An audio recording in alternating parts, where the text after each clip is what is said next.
Mesdames et messieurs, vous venez de suivre l'échange entre les deux chefs d'État ici. Du lancement des programmes des systèmes de passation des marchés.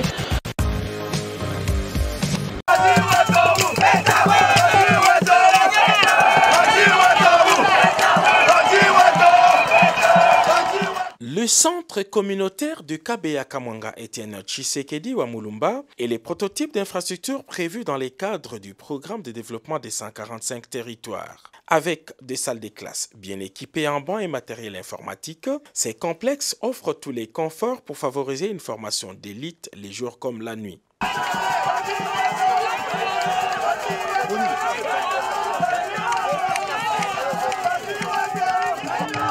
C'est dans une effervescence naturelle que le président de la République, Félix-Antoine Tshisekedi Tshilombo, est venu couper le ruban symbolique de ce centre pilote de Kabeya-Kamwanga. Le chef de l'État, Félix-Antoine Tshisekedi Tshilombo, a fait le tour des propriétaires de cette école qui symbolise le développement à la base. Les élèves de Kabeya-Kamwanga bénéficieront, en plus des salles de classe modernes, d'un point d'adduction d'eau potable,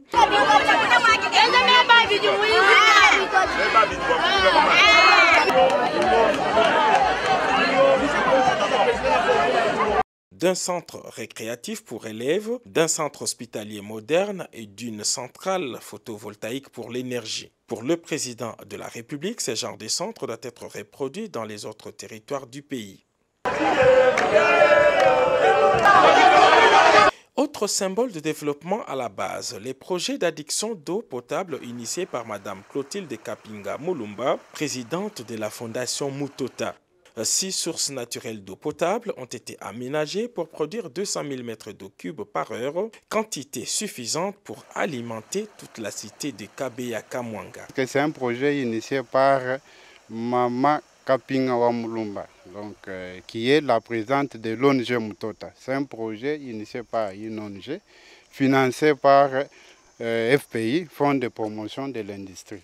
Pour donner de l'eau à Kabeya-Kamwanga, nous avons 3 composantes.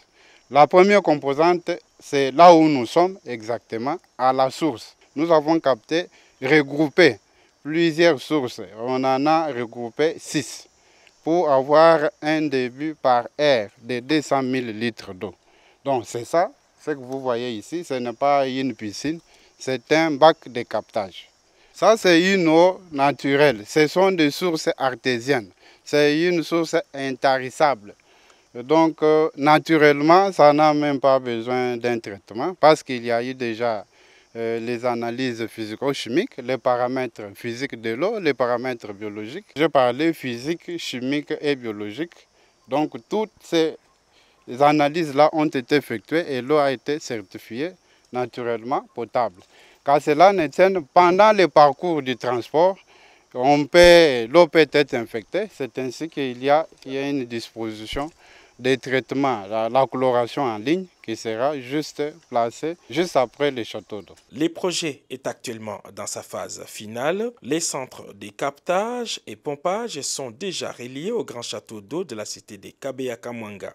Une trentaine de bornes fontaines sont déjà disséminées à travers la cité pour livrer de l'eau potable à la population. Aujourd'hui, l'évêque a parlé. Il a remercié le chef de l'État pour beaucoup de réalisations déjà faites. Et encore, il a fait des demandes, mais sachant combien le chef de l'État porte le peuple kassaïen, combien il ne jure que pour ses frères et sœurs du Kasaï, je crois que ce ne sont plus de promesses. D'ici la fin de l'année, vous allez voir, Mbujimaï aura un autre vent. Mbujimaï va porter une nouvelle robe. Mbujimaï va revenir. Mbujimaï que nous avons connu, Mbujimaï Wabalengela, comme on l'a toujours dit. Je suis très satisfait et très honoré par la présence du chef de l'État ici à Mbujimaï.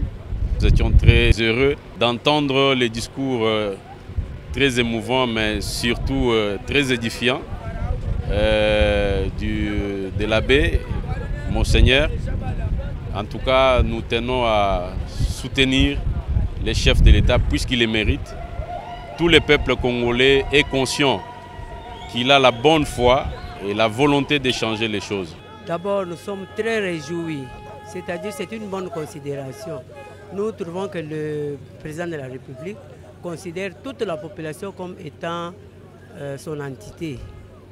Et nous sommes très contents d'avoir quitté Kinshasa et d'honorer la province de Kasaï oriental. D'abord, nous lui présentons les vœux les plus sincères de bonheur, de longévité, de combativité, des élections que nous préférons qu'il, comme c'est notre Fachi Béton, qu'il soit élu à la présidence. C'est notre souhait, parce que ce qu'il a réalisé, ce n'est pas n'importe qui. Il n'est pas n'importe qui, il est la grande pierre tournante de la République démocratique du Congo. Oui, c'est un grand honneur pour nous. L'autre fois, là, on l'avait entendu, il n'était pas venu comme il est venu aujourd'hui, nous sommes très contents. J'espère qu'il va quand même avoir nos doléances. C'est ça notre grand souhait quand on va le voir ici. Mais nous les remercions puisqu'il a honoré au moins l'Église catholique pour venir prier ensemble avec nous en ce jour de Saint-Sylvestre.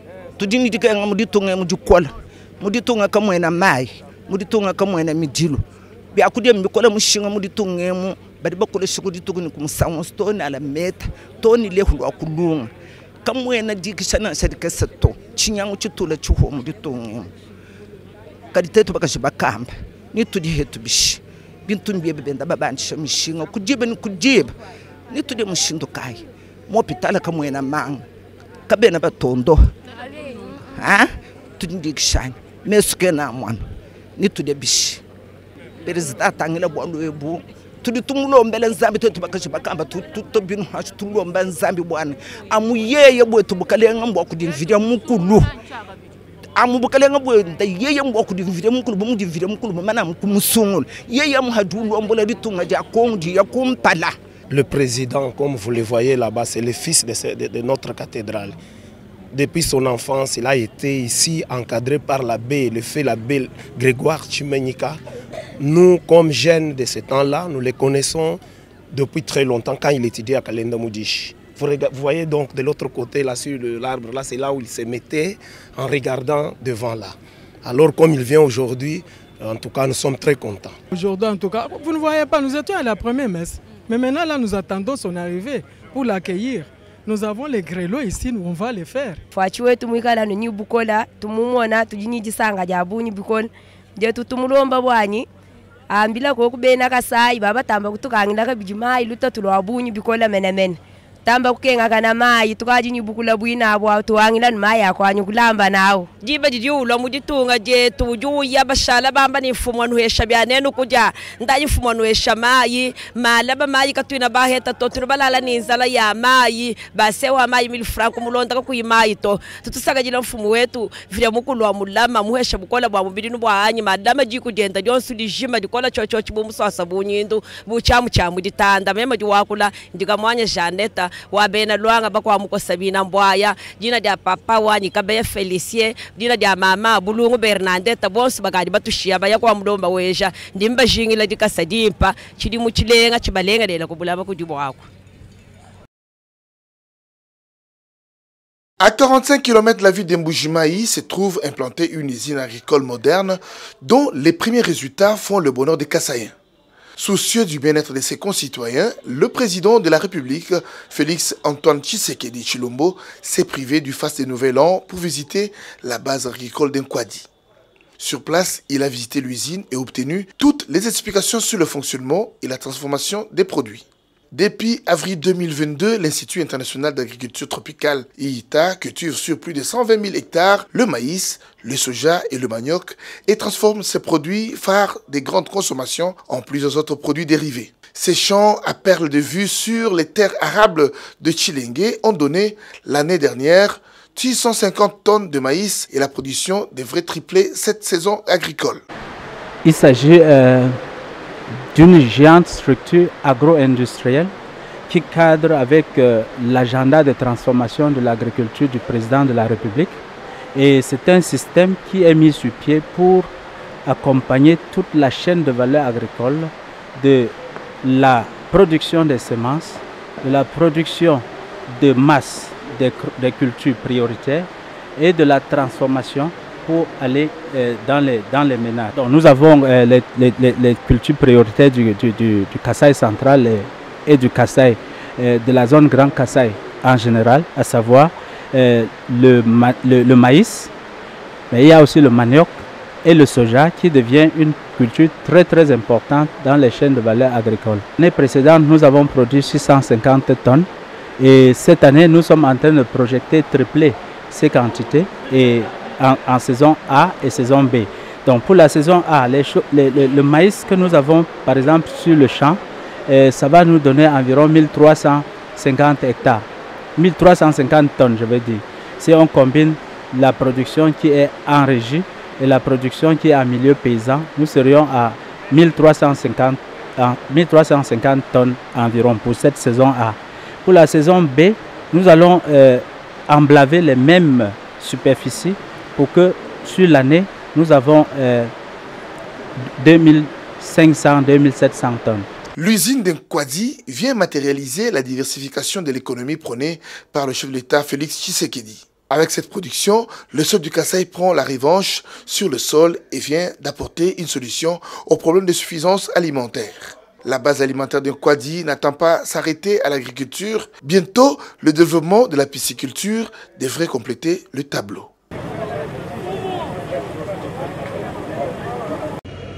Il ne s'est jamais écarté de la volonté des dieux.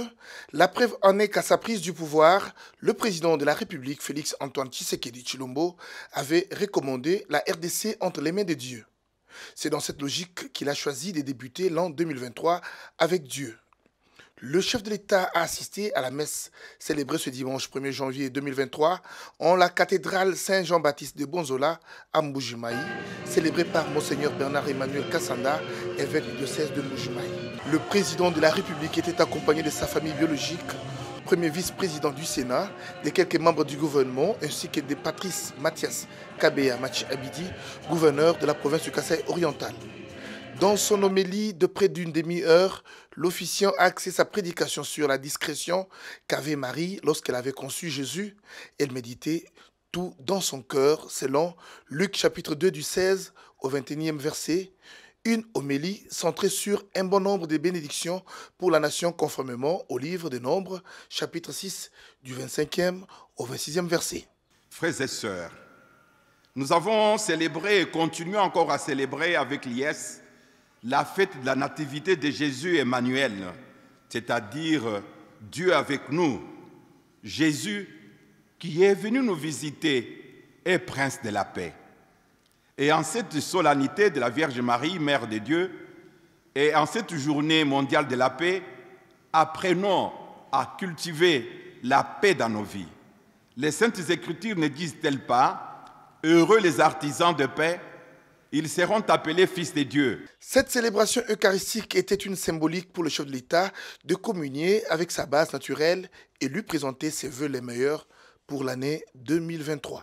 Yo, toi Sakidila, banga banga njinganji kunu jingila chijimu chifia chilenga. Bonne année, bonne santé. Nzambi kala nenu. Anutuampanda chijimwechi chikala chimpa mena mwana wa mwena Kasai ni mwana wa mwena Kongo mujima chakucho kato mumiji mwinji ngenza bwa kulengeja koku chitutubikila mu français quotidien wa bana betu ba mu Kongo mujima même afamani gouvernement wanyi ni ba député bonsu ba di batwa ba Antoine Kumikolo muchisumbu chetu tubikila union sacrée tout dit tout noela toi sakidila bwa soutien unu di batufesha bukola bunu nutufesha tout nous lomba kabiji nutu sakidila kabiji biji mumbi kwa bya confiance tout monde mushindu wa kwenza mujimu.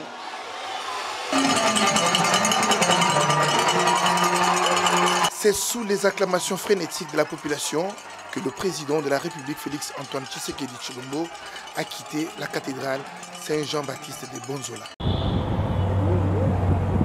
Le président de la République, Félix Antoine Tshisekedi Tshilombo, a visité ce samedi 31 décembre 2022 différents chantiers d'infrastructures dans la ville d'Mbujimayi.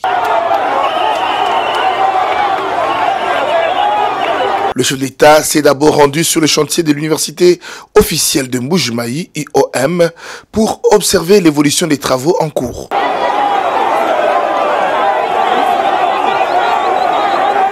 Le président de la République s'est ensuite rendu au complexe scolaire Kalenda Modishi, où les travaux de rénovation et d'agrandissement de ce fleuron des écoles de Mbuji-Mayi seront bientôt achevés.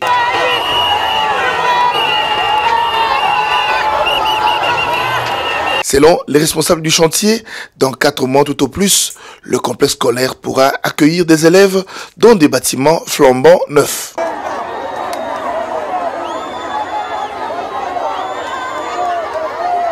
Enfin, le chef de l'État a clos sa tournée par une visite au stade Kachala Bonzola, dont les travaux de réhabilitation devraient débuter prochainement pour redonner son lustre d'antan à cette infrastructure sportive dotée d'une pelouse synthétique et d'une capacité d'accueil de 23 000 places. Pour vous informer de l'essentiel de l'actualité en République démocratique du Congo, il vous suffit de vous abonner sur Top 243 News TV, également nous lire sur www.top243news.com. Au nom de toute la rédaction, nous vous remercions.